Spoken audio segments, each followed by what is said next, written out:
नमस्कार दोस्तों, स्वागत है आप सभी का आपके अपने YouTube चैनल आचार्य कुलम में। दोस्तों, सबसे बड़ी जो प्रॉब्लम बच्चों के सामने आ रही है, आज हम डिस्कस करने वाले हैं कि यूपी पुलिस कांस्टेबल का रिज़ल्ट कब तक आ जाएगा और क्या किस तरीके से नॉर्मलाइजेशन मिलेगा, नॉर्मलाइजेशन किस शिफ्ट को कितना मिल सकता है और नॉर्मलाइजेशन मिलने का तरीका क्या होता है। इन सभी सवालों के जवाब यहाँ पर मिलेंगे आपको।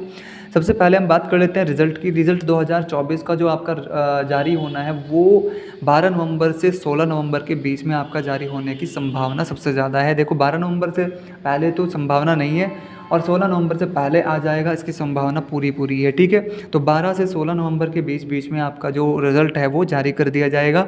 उसके बाद अगर हम बात करें फिज़िकल वगैरह के बारे में, तो आपको पहले से ही पता है कि भाई जो दिसंबर का फर्स्ट वीक या सेकंड वीक तक जो है आपका स्टार्ट हो जाएगा।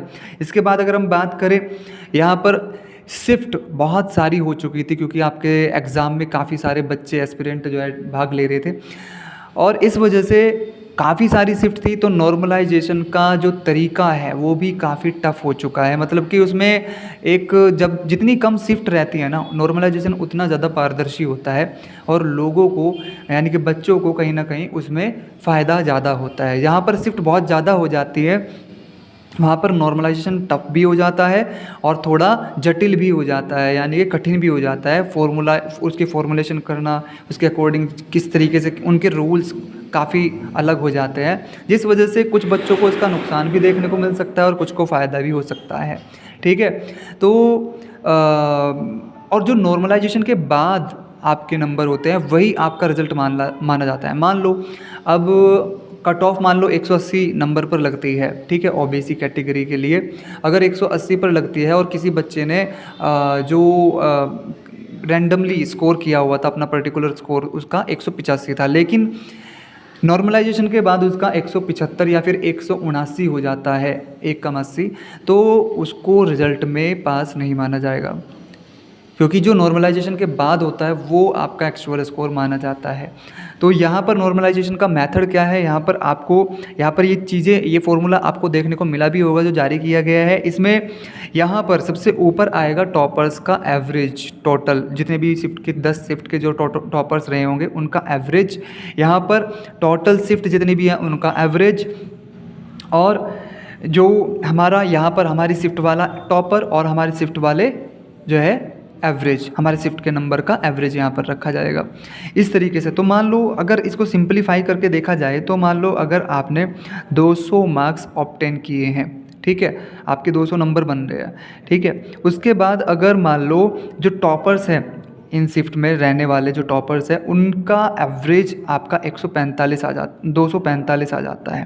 भाई टॉपर्स का इतना तो बन ही जाएगा ना एवरेज, 245 या 240 या 235 भी बन सकता है, ऐसा ज़रूरी नहीं है, ठीक है। तो 245 तक मान लो एवरेज बन जाता है, ठीक है। ये हो जाता है हमारा M/TG।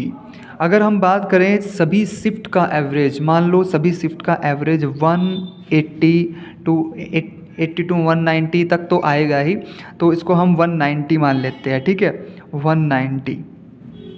अब इसके बाद हम बात कर रहे हैं यहाँ पर, ठीक है, ये हमारे शिफ्ट के टॉपर है। मान लो हमारी कोई शिफ्ट आसान थी या फिर कोई शिफ्ट टफ थी, तो उसके टॉपर के मार्क्स भी उस पर डिपेंड करते हैं, ठीक है।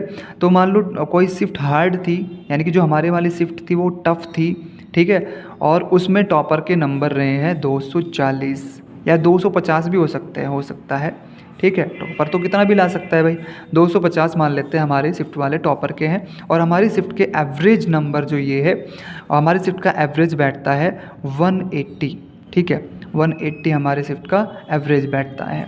तो इस हिसाब से अगर देखा जाए तो चलो देखते हैं, ठीक है, क्या वैल्यू आ जाती है जो हमारे ये नॉर्मलाइजेशन मार्क्स इधर आएंगे, ठीक है। नॉर्मलाइजेशन मार्क्स हम निकाल रहे हैं MIJ कैप, ठीक है। यहाँ पर टॉपर का एवरेज, यहाँ पर शिफ्ट के टॉपर, यहाँ पर सभी शिफ्ट का एवरेज, यहाँ पर हमारे शिफ्ट का एवरेज, और फिर यहाँ पर हमारे जितने नंबर आए, मान लो हमारे 200 नंबर आए थे वो यहाँ पर रखा जाएगा और हमारे शिफ्ट का एवरेज यहाँ पर रखा जाएगा 180, ठीक है। और इसके बाद यहाँ पर आ जाएगा, यहाँ पर भाई क्या आ जाएगा, हमारे कोई भी ऐसी शिफ्ट जिसका एवरेज सबसे ज़्यादा रहा हो, ठीक है।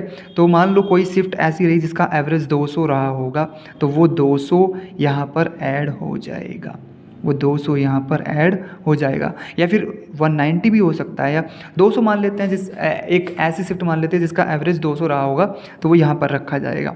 इसके बाद हम बात करेंगे कितना बचता है, देखिए ज़रा 45 और 55 तो ऊपर बचेगा भाई हमारा, और नीचे कितना बच जाता है ये 70 नीचे बचेगा, ठीक है। और गुणा 200 में से 180 जाएगा तो 20, और फिर प्लस 200 अलग करना है, ठीक है। तो जब इसको इससे डिवाइड करेंगे, अब हमें देख लेना है कि कौन किसको कितनी बार जो है काट रहा है। ये 110 बन जाता है ऊपर बटे 7 और प्लस 200, तो 7 से इसको कट करना है, 7 ही कम 7 और बचेगा 4 4 40, 7 पंजे 35 और 7 7 49, यानी कि इतने नंबर, यानी कि आपके बन जाते हैं नॉर्मलाइजेशन के बाद 215.7, यानी कि आपके आए कितने थे 200, लेकिन आपको 215.7 नंबर आपके नॉर्मलाइजेशन के बाद बन जाते हैं।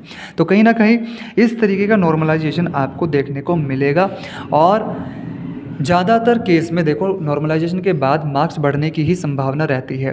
तो अगर हम बात करें शिफ्ट का, जो पहले से हम देखते आ रहे हैं कि जो स्टार्टिंग की शिफ्ट होती है उनको नॉर्मलाइजेशन हमेशा ज़्यादा का मिलता है, ठीक है। तो जो हमारे यहाँ पर शिफ्ट रही है 23 तारीख की फर्स्ट और सेकंड, इनको सबसे ज़्यादा नॉर्मलाइजेशन देखने को मिल सकता है। एक हमारा नॉर्मलाइजेशन जो सबसे ज़्यादा देखने को मिल सकता है वो 31 की लास्ट शिफ्ट को भी देखने को मिल सकता है, क्योंकि यहाँ पर सबसे ज़्यादा क्वेश्चन को जो है काटा गया है, या फिर हम कह सकते हैं कि इसके क्वेश्चन सबसे ज़्यादा जो है आयोग की तरफ से ही गलत दिए गए थे। इसके बाद हम बात कर सकते हैं 24 की सेकंड शिफ्ट में भी टफ पेपर था, तो यहाँ पर भी हमारा जो नॉर्मलाइजेशन है वो काफ़ी देखने को मिल सकता है। तो एवरेजली अगर हम बात करें, मैं एवरेज की बात करूँगा, तो एवरेज लगभग 15 से 20 नंबर का जो नॉर्मलाइजेशन है, सॉरी 20 से 25 मुझे कहना चाहिए, बल्कि यहाँ पर फर्स्ट में तो 20 से 25 नंबर का एवरेज 23 की फर्स्ट शिफ्ट में मिल जाएगा आसानी से। सेकंड शिफ्ट में भी लगभग इतना ही, हम ये कह सकते हैं कि 23-24 का फ़र्क रह सकता है, बस ज़्यादा कुछ नहीं। 19 से 23 नंबर का जो एवरेज हमारा रहेगा नॉर्मलाइजेशन का, वो सेकंड शिफ्ट में मिलने की संभावना है। 24 की फर्स्ट में 15 से 20 का रह सकता है, और जो सेकंड की शिफ्ट है उसमें 20 से 25 का रह सकता है। इसके बाद अगर हम बात करें 25 की फर्स्ट में, यहाँ पर भी लगभग जो 18 से 22 के आसपास रहेगा। यहाँ पर भी अगर सेकंड शिफ्ट की बात की जाए तो बाकी सभी में इसी तरीके का लगभग देखने को मिलेगा। 15 से 20 नंबर का जो हमारा नॉर्मलाइजेशन है वो हर एक शिफ्ट में देखने को मिलेगा ही। अब वो 20 से 22 भी हो सकता है, ठीक है, 25 भी हो सकता है, 25 या 30 के आसपास मैक्सिमम नॉर्मलाइजेशन किसी को मिल सकता है। ये एवरेज वैल्यू यहाँ पर हम देख रहे हैं, ठीक है, एवरेज वैल्यू शिफ्ट के हिसाब से। तो मान लो यहाँ पर किसी को जो है 21 से 25 इस तरीके से एवरेज मिल जाता है। लेकिन अगर बात करें 21 की सेकंड शिफ्ट की, यहाँ पर 30 नंबर तक का एवरेज रह सकता है नॉर्मलाइजेशन के बाद, 20 से 30 नंबर का। फर्स्ट जो 31 की फर्स्ट रही है उसमें नॉर्मलाइजेशन थोड़ा कम रहेगा, क्योंकि इतने ज़्यादा क्वेश्चन भी यहाँ पर गलत नहीं थे, और कहीं ना कहीं जो शिफ्ट थी वो इसके काफ़ी सारे पोर्शन, केवल मैथ्स को छोड़ करके, मैथ्स थोड़ा लेंथी था, अगर बाकी सभी पोर्शन को छोड़ दिया जाए तो, मैथ्स को छोड़ दिया जाए तो बाकी सभी पोर्शंस का एवरेज था, मतलब आसान थी शिफ्ट ये। इस हिसाब में यहाँ पर आपको जो नॉर्मलाइजेशन मिल सकता है वो 15 से 20 तक का ही मिल सकता है एवरेज नॉर्मलाइजेशन, ठीक है। तो अगर आपके अभी फाइनल आंसर की के बाद मार्क्स लगभग आपके बन पा रहे हैं 180 या 170, तो भी आपको तैयारी करनी चाहिए फिज़िकल की, क्योंकि हो सकता है नॉर्मलाइजेशन के बाद आपको 30 नंबर मिल जाते हैं तो आपके 200 हो जाएंगे और आप कट ऑफ क्लियर कर देंगे, ठीक है। तो इस हिसाब से आपको कहीं ना कहीं तैयारी में रहना चाहिए, और आने वाले रिजल्ट के लिए आप सभी को बहुत बहुत शुभकामनाएं। मिलते हैं नेक्स्ट ऐसी वीडियो के लिए, तब तक के लिए नमस्कार, धन्यवाद।